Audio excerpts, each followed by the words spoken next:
Saint-Brie-le-Vineux se trouve au cœur de l'Auxerrois, sur la rive droite de l'Yonne, tout près de la ville d'Auxerre, à moins de 10 km au sud-ouest. Le village s'est construit à l'intersection de deux petites vallées sèches, creusées dans le plateau bourguignon.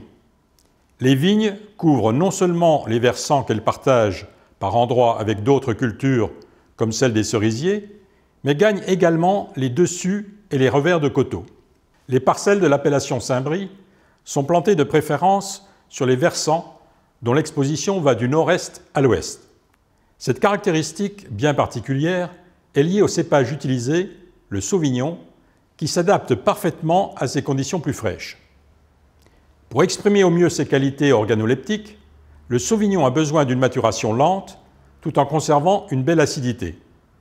Les expositions est à sud-ouest sont généralement réservées aux autres appellations obtenues à partir des autres cépages bourguignons, comme le chardonnay, la ligotée ou le pinot noir.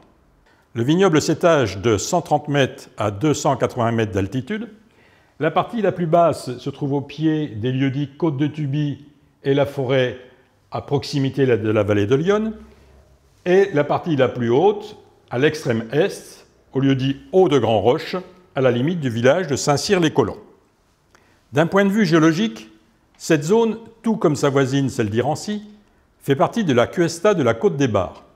Cette côte forme un grand arc de cercle à l'est du bassin parisien, partant du centre de la France, au sud de Sancerre, jusqu'au bord des Ardennes au nord. Constituée de sédiments datant du Jurassique supérieur, elle est surmontée par un niveau de calcaire dur appelé calcaire du Barrois, qui forme une corniche dominant un long versant au sous-sol de marnes compactes et imperméables. Ce sont les mêmes marnes à Exogyra virgula, riches en petites huîtres en forme de virgule, que l'on retrouve à Chablis et qu'on appelle également marnes chiméridgiennes. Elles sont situées à mi-coteau. Sous ces marnes, recouvertes souvent par un manteau d'ébouli, affleure près du fond de la vallée un calcaire plus résistant, contenant des fossiles de petits coquillages bivalves, calcaire à astarte du chiméridgien inférieur.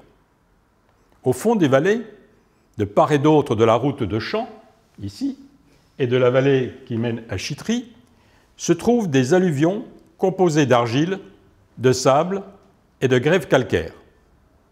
Au sud-ouest, aux abords de l'Yonne, le calcaire de Tonnerre, datant du chiméridgien inférieur et de l'oxfordien, abrite la carrière souterraine du hameau de Bailly.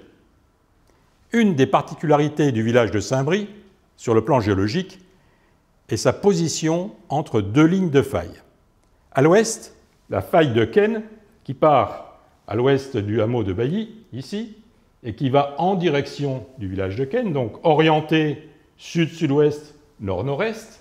Et la deuxième faille, celle d'Irancy, qui est, elle, orientée sud-sud-est, nord-nord-ouest, va partir de cette zone-là pour aller rejoindre le plat de Chausson. Ces deux failles expliquent la présence de sols différents sur une même zone. Comme par exemple, à l'est du village, les Allais, la faille passe juste ici. On a une partie, la partie ouest, qui va se retrouver sur des sols chiméridgiens, alors qu'à l'est, une partie des Allais, des Perrières et Cornevins, va se retrouver sur les calcaires de Tonnerre. D'ailleurs, le mot Perrière signifie carrière, et sur ce lieu-dit, on trouve des carrières souterraines. Pour simplifier, on peut donc distinguer trois grandes zones. La première zone, au nord-ouest du village, est constituée d'un plateau dont l'altitude culmine à 280 mètres et d'un versant exposé nord-ouest allant de 140 à 250 mètres. Les sols sont peu épais et reposent essentiellement sur les calcaires durs du Barrois. C'est là que se trouvent les lieux-dits le Haut de la Ronce, la Croix-Rougeau ou encore Côte des Boisseaux.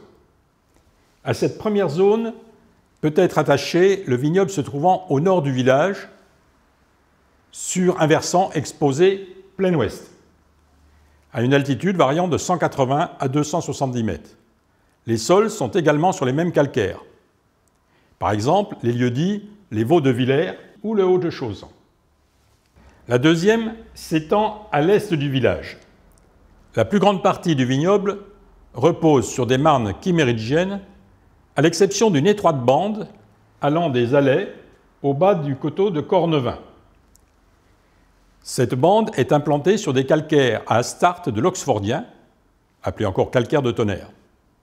L'exposition est nord-nord-ouest, comme on peut le voir. Nord ici, nord-ouest. À cette zone peuvent être ajoutés les 3 petits îlots de l'autre côté de la petite vallée ici de Valtire.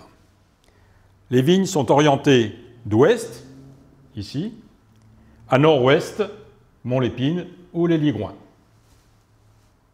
La troisième, au sud de Saint-Brie, est elle aussi majoritairement constituée de sols provenant du Chiméridgien moyen et supérieur. Par exemple, les lieux-dits Forterre ou Montpercy. Seules quelques vignes situées sur les lieux-dits Haut-de-Tuby et les Vaux-Marquis se trouvent sur les calcaires durs du Barrois. Cette découverte détaillée du vignoble de Saint-Brie permet sans aucun doute de mieux comprendre la richesse et la variété des vins de cette appellation. Le cépage sauvignon aime particulièrement les sols issus du Jurassique supérieur, que ce soit les calcaires du Barrois ou du Tonnerrois, ou encore les calcaires et les marnes du Chiméridgien. Mais la nature du sol n'est pas suffisante pour expliquer la fabuleuse adaptation de ce cépage à cette région.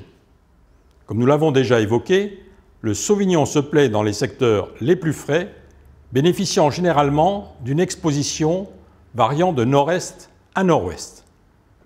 Le vignoble de la Haussée Saint-Brie réunit donc toutes les conditions pour produire un vin de grande qualité.